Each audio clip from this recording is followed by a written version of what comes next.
Ahí estamos grabando. En el episodio anterior habíamos hablado de no invertir en un solo activo con el fin de disminuir el riesgo y de diversificarlo, sino más bien confeccionar un portafolio, ¿sí? Entonces estábamos confeccionando portafolios con dos tipos de activos. Hay un tema también de diversificación internacional. Y es que durante periodos largos los rendimientos de los portafolios diversificados internacionalmente tienden a desempeñarse mejor. En periodos cortos, como de 1 o 2 años, los portafolios con diversificación internacional pueden generar rendimientos mejores o peores que los portafolios locales. Diversificación de un portafolio implica la inclusión de activos extranjeros en el portafolio y digamos uno lo que busca es contrarrestar un riesgo político, riesgo de la diversificación internacional que surge ante la posibilidad de que un gobierno anfitrión tome medidas que perjudiquen a los inversionistas extranjeros o de que los disturbios políticos de un país pongan en riesgo las inversiones en esa nación. Bueno, digamos que no hay que ir muy lejos para entender este tema. Entonces, por ejemplo, ustedes su segundo activo que yo les compartí, pues recibieron, por ejemplo, eh, de Japón, de la India, de Brasil, ¿sí? Digamos que en todas partes del mundo hay mercados de capitales y uno, digamos que puede un poco contrarrestar lo que está aquí en esta diapositiva, buscando pues estar en más de un destino. Cuando hablamos de riesgo y rendimiento, aparece un modelo, ¿sí? Que es el modelo de fijación de precios de activos de capital. Siglas en español, el MPAC, pero muy popularmente conocido en inglés como el CAPM, ¿sí? Entonces, lo que busca este modelo, ¿sí? Es una relación entre el riesgo y el rendimiento de todos los activos. Él separa los tipos de riesgo, ¿sí? Entonces, hay un riesgo total, que es la combinación del riesgo no diversificable y del riesgo diversificable. ¿Qué es el riesgo diversificable? Es la porción del riesgo de un activo que se atribuye a causas fortuitas específicas de la empresa. Se puede eliminar a través de la diversificación. Se denomina también riesgo no sistemático, ¿sí? Entonces, si estamos concentrados en un activo, pues simplemente incorporando eh, pues, más activos y no poniendo todos los huevos en la misma canasta, podríamos estar contrarrestando este riesgo, ¿sí? Se puede diversificar y no depender exclusivamente de lo que le ocurra pues a una sola empresa. Pero hay uno que es el no diversificable, porción relevante del riesgo de un activo atribuible a factores del mercado que afectan a todas las empresas. No se puede eliminar a través de la diversificación. Se denomina también riesgo sistemático. Si hemos tomado la decisión de invertir, por ejemplo, en el mercado de capitales, en la bolsa de Nueva York, pues ahí ya estamos metidos como hagan de cuenta, en un avión, ¿sí? Entonces, podemos estar en sillas diferentes, o sea, con acciones de compañías distintas, pero pues estamos a merced de lo que le ocurra al avión, porque pues todos somos pasajeros de un mismo vuelo. Gráficamente, la, la reducción del riesgo a la hora de construir portafolios y diversificar se puede mirar aquí, en esta figura, en donde el eje Y es el concepto del riesgo del portafolio. Ustedes ya lo calcularon en la clase anterior, ¿sí? A través de la desviación típica. Y acá, en el eje X, tenemos pues una escala en donde aquí sería invertir en un solo activo y esto va creciendo pues en la medida en que eh, aumentamos aún más la diversificación. Entonces, eh, pues vuelve y juega, hay un riesgo que se puede diversificar, ¿sí? Incorporando más activos a nuestro portafolio. Nosotros simplemente pues lo que hemos hecho para mantenernos en un nivel de estadística básico es haber incorporado, ¿sí?, de un activo, haber pasado a dos. Eso fue lo que hicimos pues en el episodio anterior. Esto pues llega hasta cierto nivel, ¿no? Ya después de un nivel, esto ya se vuelve de alguna manera como asintótico y ya al principio hay grandes beneficios a la hora de incorporar un nuevo activo a nuestro portafolio, pero tiende a estabilizarse.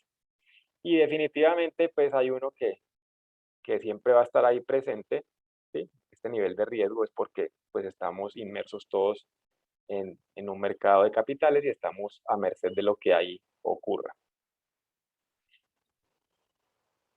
Bueno, entonces aparece dentro de este modelo de MPAC o sea PM en inglés, un concepto de un beta, un coeficiente que es una medida relativa del riesgo no diversificable, un índice del grado de movimiento del rendimiento de un activo en respuesta a un cambio en el rendimiento del mercado.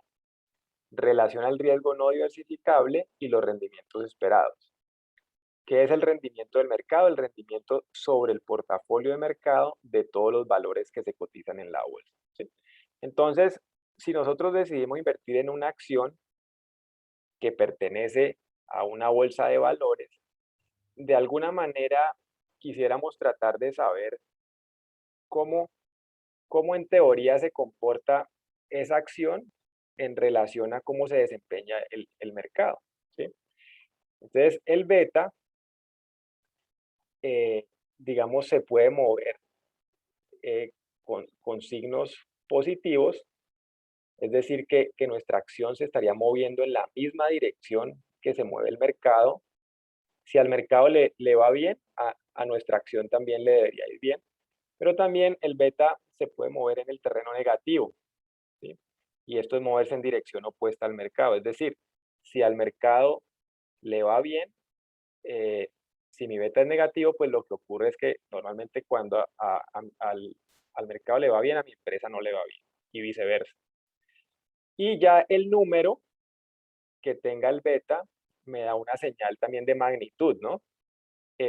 Entonces, si un beta es, por ejemplo, del orden de 2, quiere decir que mi empresa, o sea, la acción de mi empresa, es el doble de sensible que, que el mercado. O sea, si al mercado le va bien, a mi acción le va excelente, o viceversa, ¿ya?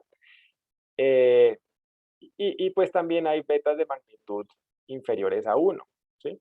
Que sería, eh, si al mercado eh, le va, por ejemplo, excelente, ¿sí? A mi empresa, a mi acción, pues le va solamente bien, ¿sí? O viceversa. Si al mercado le va pésimo, a mi empresa, pues en términos generales, le va pues relativamente mal. ¿Listo? Esto pues es el concepto. Si lo quisiéramos mirar de una manera gráfica, entonces lo que ocurriría sería lo siguiente.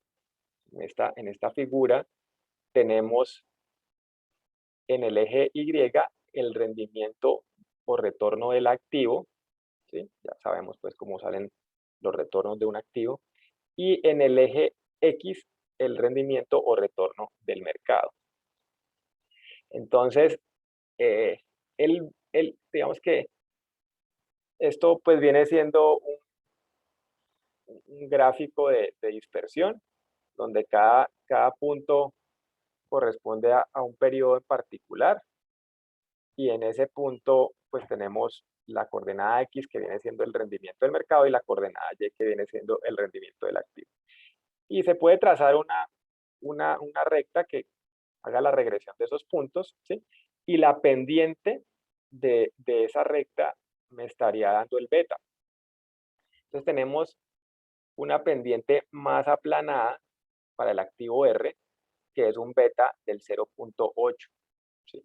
Mientras que tenemos una pendiente más vertical para el activo S, una pendiente o un beta de 1.3, ¿sí? O sea que este activo S amplifica lo que al mercado le ocurre, los efectos, ¿sí?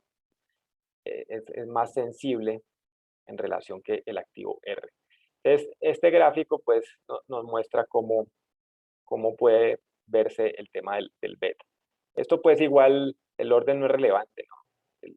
El rendimiento del mercado podría estar aquí y acá podría estar el rendimiento del activo. Digamos que no hay problema en ese aspecto. Ahora la pregunta es, ¿cómo yo sé sacar el rendimiento de mi activo? ¿Sí? Lo hemos hecho. Pero ¿cómo puedo yo sacar el rendimiento de un mercado? ¿Sí? Entonces, para eso vamos a aprender un concepto que es el de los índices de mercado. ¿Sí? Entonces, en la bolsa de Nueva York hemos dicho, por ejemplo, que el Dow Jones es el índice que agrupa las 30 empresas más grandes. Hay uno más representativo, por ejemplo, que es el índice del Standard & Poor's 500, que agrupa las 500 más grandes, ¿sí? Una muestra más diciente.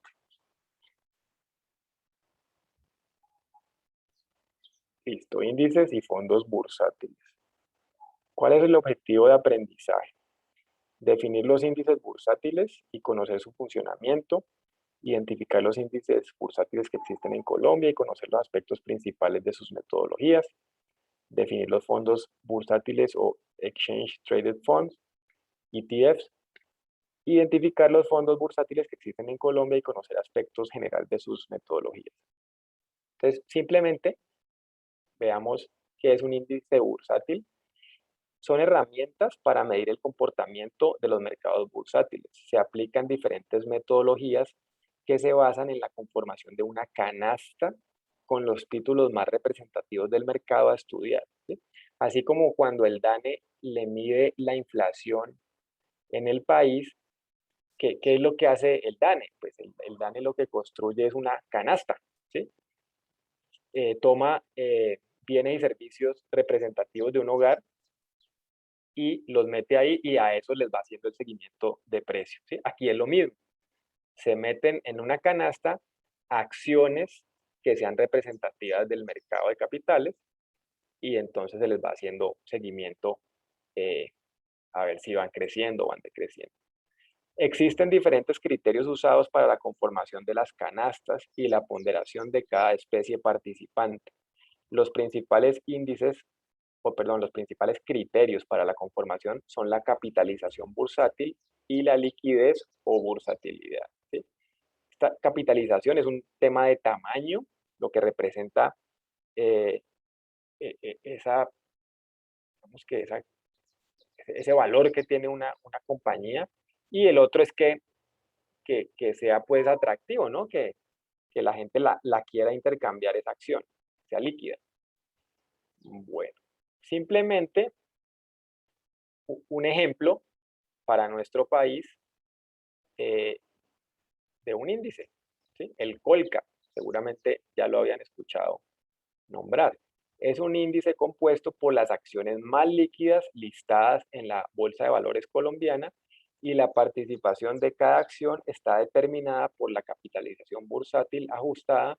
El valor inicial del índice es equivalente a 1000 puntos y se generó el día 15 de enero del 2008.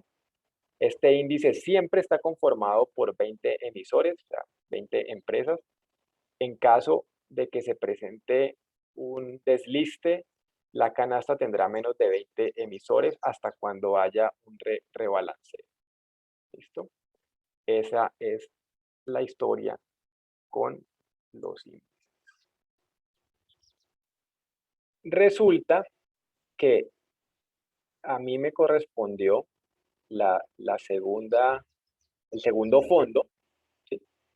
Es este para mí, que es de acciones de compañías japonesas.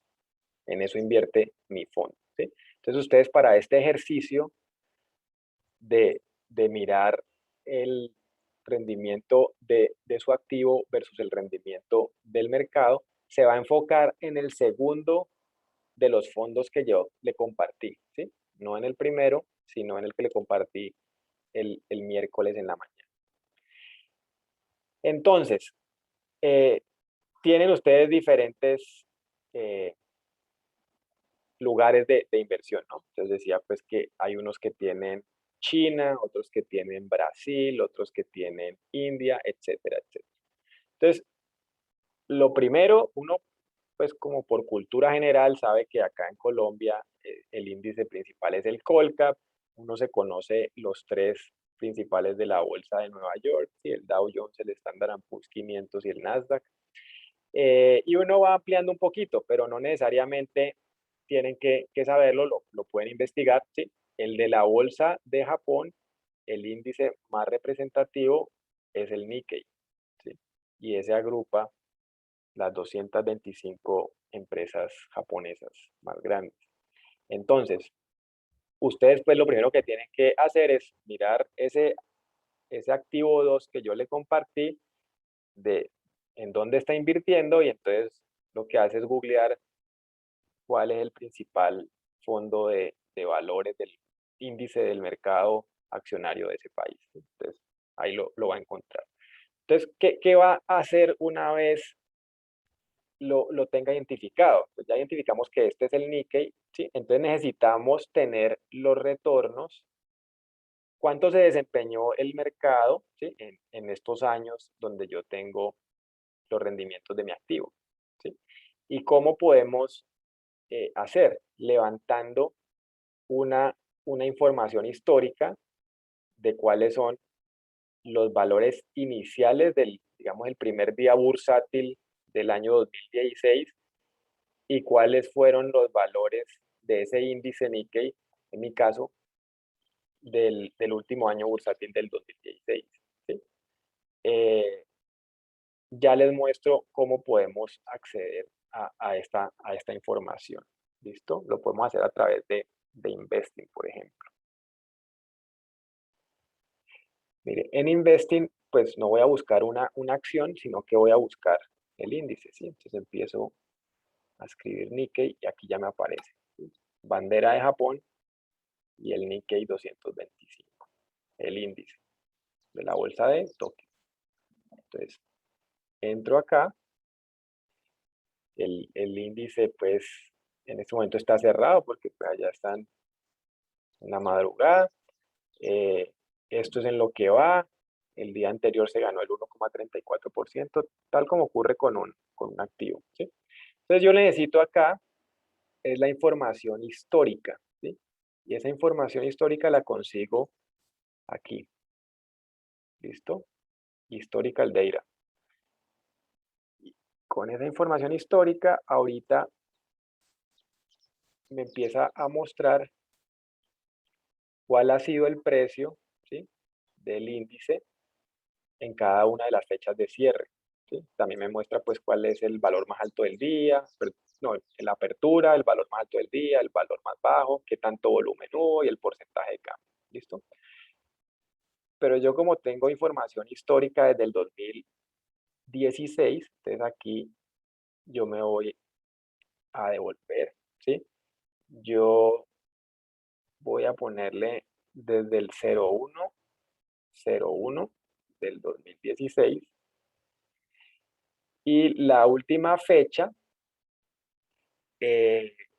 si ustedes revisan esos reportes que yo les he compartido, el dato del 2021 está a cierre de agosto, ¿sí? Entonces no es octubre, sino agosto fue el mes 8 y la información pues la necesitamos al último día de agosto, para ese último año en particular, pues el 2021. Entonces aplico este rango de fechas, ¿sí? Y yo ya de acá me puedo traer el dato de en qué valor estaba el índice para poder calcular los retornos históricos. Entonces, mire, por ejemplo, que en el 2016, pues fue el 4 de enero el primer día bursátil en la bolsa de Tokio y el índice estaba en 18.450,98 puntos, ¿sí? Y entonces, ese dato pues me lo llevo allá al Excel para poder sacar los cambios porcentuales de cada año.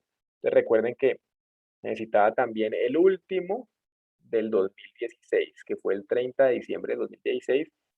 El valor fue de 19.114,37 puntos para el índice, ¿sí?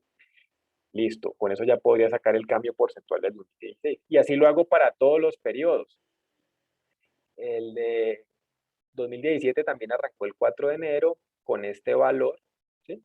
Y busco el final y así sucesivamente, el inicial y el final de cada periodo. Como el 2021 no ha cerrado, pues entonces por eso es que yo generé este reporte hasta el cierre de agosto, ¿sí? Que es la fecha en que está pues, la información de los reportes de ustedes. Profe, ese paso, ¿tú lo puedes repetir, por favor? Yo ahora sí puedo sacar los cambios porcentuales, ¿sí? Recuerden que un cambio porcentual se halla con valor final menos valor inicial dividido el valor inicial, ¿sí? ¿Qué quiere decir eso?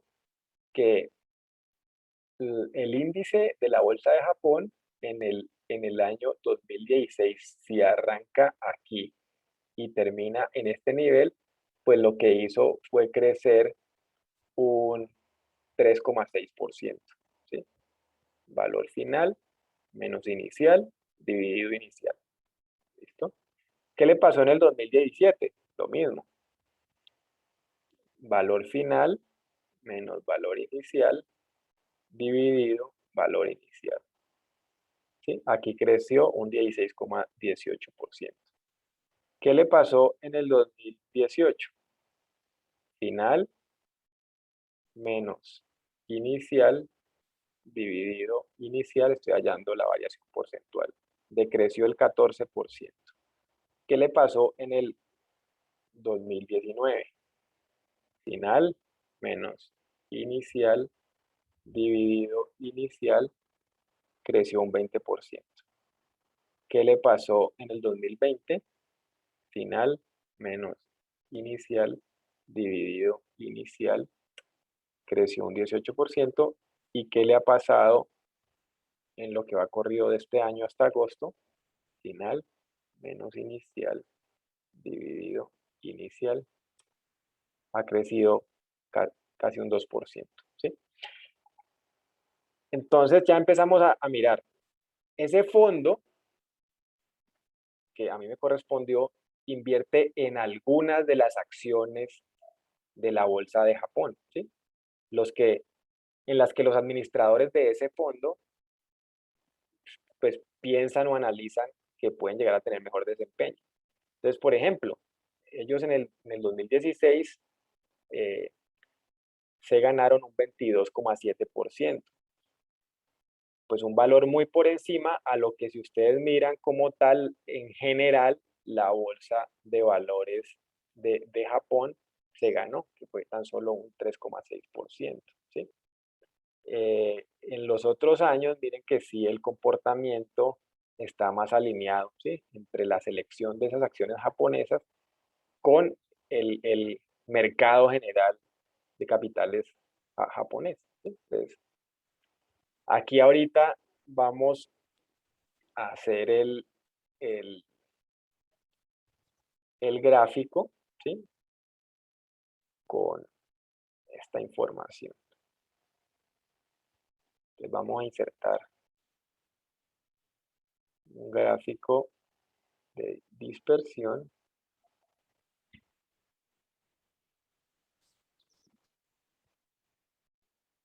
Más gráficos de dispersión. Entonces puede ser como este, ¿sí? Eh, listo. Entonces,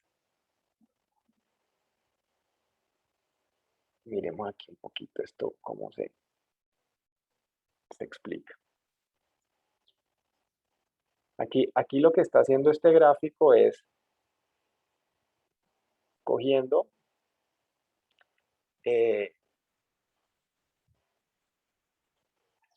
por ejemplo, este punto. Miremos este punto de acá. ¿A cuál corresponde? 22,71 y 3,6. ¿Sí?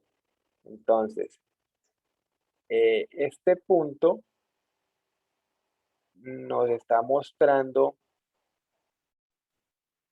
que este es el rendimiento del mercado, ¿sí? El 3,6 es como rentó la bolsa de Japón en ese año, 3,6, y acá 22,7 es como rentó este fondo de inversiones. Entonces, ¿cómo podemos sacar el beta? ¿Sí? El beta, digamos, podemos sacarlo. ¿Cómo, perdón? A esto le vamos a dar, agregar etiquetas. Vamos a ver. Si le doy doble clic en uno de los puntos,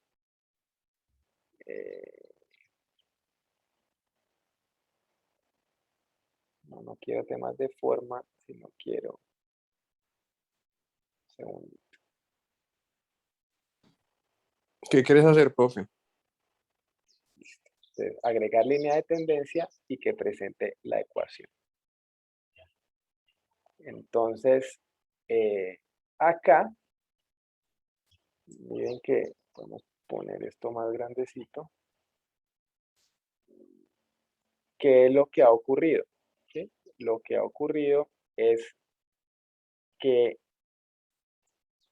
el beta es de 0,78. ¿Sí? Entonces lo que estamos viendo es que es un beta inferior a 1, ¿sí? Por tanto es el comportamiento de esta selección de acciones de este fondo es un poco menos sensible que lo que es el índice Nikkei. ¿Listo?